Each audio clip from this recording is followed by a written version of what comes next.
Hola, ¿qué tal? Soy el pastor Eduardo Lara de la Iglesia Nueva Esperanza aquí en Creswell, Oregon, y me gustaría invitarte a tener un tiempo especial de adoración, tiempo para conectarte con Dios.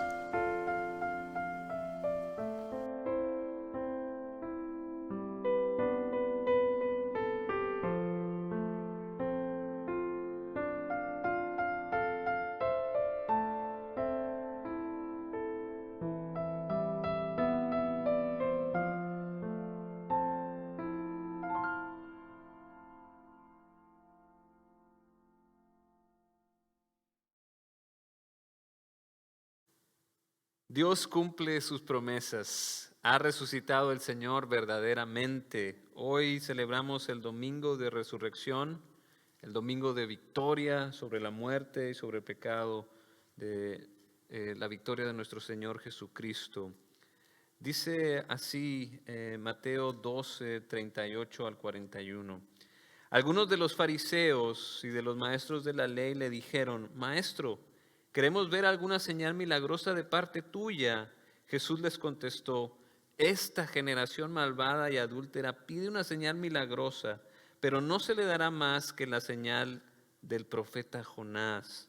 Porque así como 3 días y 3 noches estuvo Jonás en el vientre de un gran pez, también 3 días y 3 noches estará el Hijo del Hombre en las entrañas de la tierra. Los habitantes de Nínive se levantarán en el juicio contra esta generación y la condenarán, porque ellos se arrepintieron al escuchar la predicación de Jonás. Y aquí tienen ustedes a uno más grande que Jonás. Acabamos de terminar una serie de sermones sobre Jonás y aprendimos del amor implacable de Dios, un amor que nunca se aplaca, ni aún por nuestra propia maldad y rebeldía. Y lo vemos una y otra vez, y eso es lo que celebramos hoy, el domingo de la resurrección, el domingo de victoria. Jesús venció a la muerte, pasó 3 días y 3 noches en las entrañas de la tierra, fue sepultado. Después de haber sido torturado, crucificado, Jesús murió. Dice Marcos 16, cuando pasó el sábado, María Magdalena, María la madre de Jacob y Salomé compraron especias aromáticas para ir a ungir el cuerpo de Jesús. Muy de mañana, el primer día de la semana, apenas salido el sol, se dirigieron al sepulcro.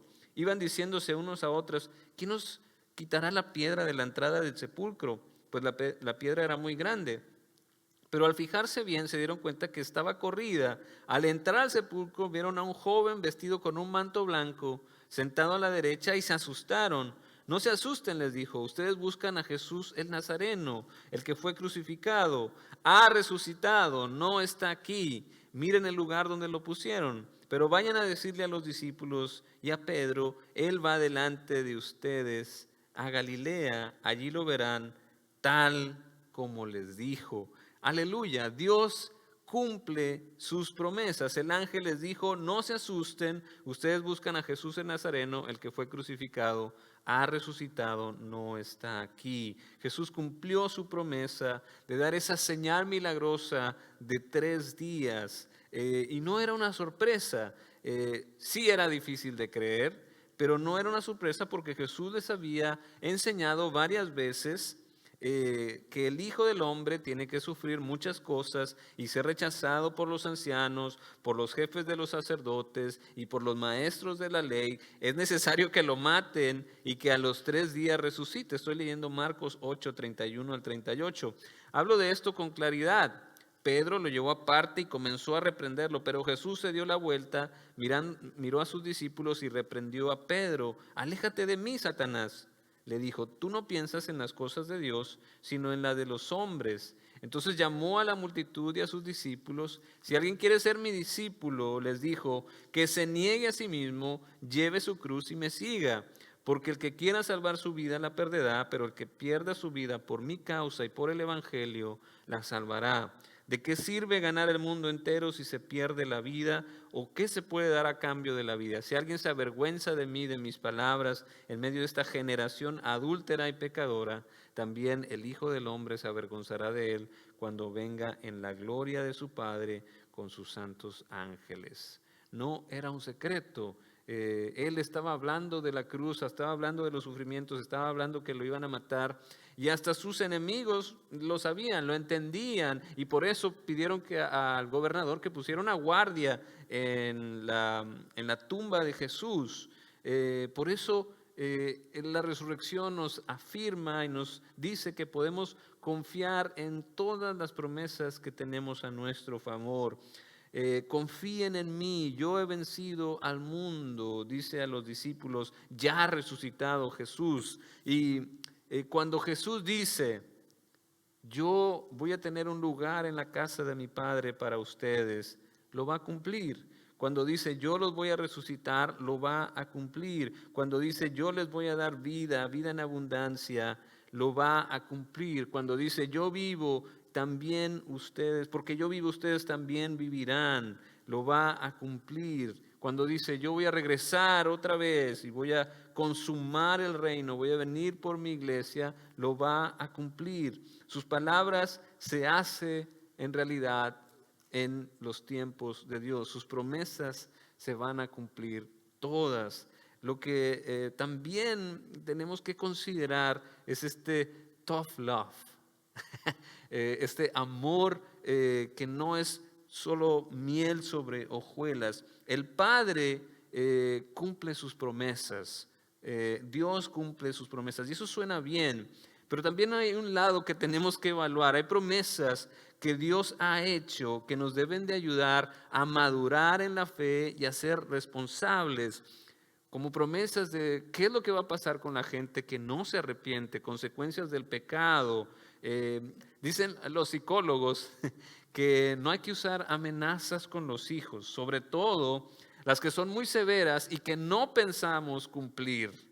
Yo que soy padre, no uses amenazas así. Las amenazas bajan la autoestima del niño, les enseña a evitar las consecuencias en vez de ser responsables, y si no se cumplen las amenazas que haces, pues pierdes autoridad. Y después de eso, si tú usas puras amenazas, entonces el niño va a empezar a relacionarse con los demás por medio de amenazas. Pero Dios no es así. Dios establece las reglas del juego. Y los niños son muy listos, aprenden, y lo que recomiendan es pues dar un ejemplo positivo, un ejemplo de cómo ser un buen cristiano. Lo mejor es enseñarle a los niños a respetar, a recordar que no son adultos, darles buenas explicaciones por qué ciertos comportamientos no son debidos, y enseñarles a respetar, respetándolos a ellos, darles también a lo mejor un poco de responsabilidad, ayudándoles a que ellos puedan elegir algunas cosas en lo que está dentro de su capacidad, como qué color quieres, o quieres esto, quieres lo otro, un juego, una comida, no sé. Pero también eso le va a ayudar al niño a establecer una mejor autoestima, y hay que enseñarles valores, hay que cambiar la forma negativa de hablar a una forma positiva, es decir, no grites, en vez de decir no grites, habla más bajito, o no corras, no, mejor corre más despacio, etcétera. Todo eso ayuda, pero lo que mejor ayuda es poner las reglas claras del juego. Si no haces esto, va a pasar lo otro, y cumplirlas. Ahí está el deber del padre, y ahí es donde está el meollo del asunto, el tough love, este amor que no solo es miel sobre hojuelas, sino el llamado a cuentas, el amor que no se goza de la injusticia. Dios cumple sus promesas, da oportunidades de arrepentirse, pero va a llegar un momento en que no habrá más oportunidades.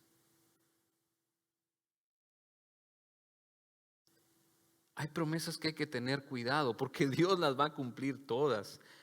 Jesús le dijo a estos fariseos y maestros de la ley: los habitantes de Nínive se levantarán en el juicio contra esta generación y la condenarán, porque ellos se arrepintieron de escuchar la predicación de Jonás, y aquí tienen ustedes a uno más grande que Jonás. La predicación de Jonás. La predicación de Jonás es el sermón más corto. En 40 días Nínive será destruida. Punto. Y la gente se convirtió. Y ahora Jesús, que da un mensaje mucho más hermoso, de esperanza, de redención, piden una señal más. Jesús no toma a bien que pidan una señal milagrosa cuando ya había hecho muchas señales, ha demostrado su poder, y en el contexto de Mateo lo que está pasando es que, dice Mateo, un día le llevaron un endemoniado que estaba ciego y mudo y Jesús lo sanó, de modo que pudo ver y hablar. Toda la gente se quedó asombrada y decía, ¿no será este el hijo de David? Pero al oírlo los fariseos dijeron, este no expulsa a los demonios, sino por medio de Beelzebú, príncipe de los demonios. Jesús conocía sus pensamientos y les dijo, todo reino dividido contra sí mismo quedará asolado, y toda ciudad o familia dividida contra sí misma no se mantendrá en pie. Y si Satanás expulsa a Satanás, está dividido contra sí mismo. ¿Cómo puede entonces mantenerse en pie su reino? Ahora bien, si yo expulso a los demonios por medio de Beelzebú, los seguidores de ustedes, ¿por medio de quién lo expulsan? Pero ellos mismos los juzgarán a ustedes. En cambio, si expulso a los demonios por medio del Espíritu de Dios, eso significa que el reino de Dios ha llegado a ustedes.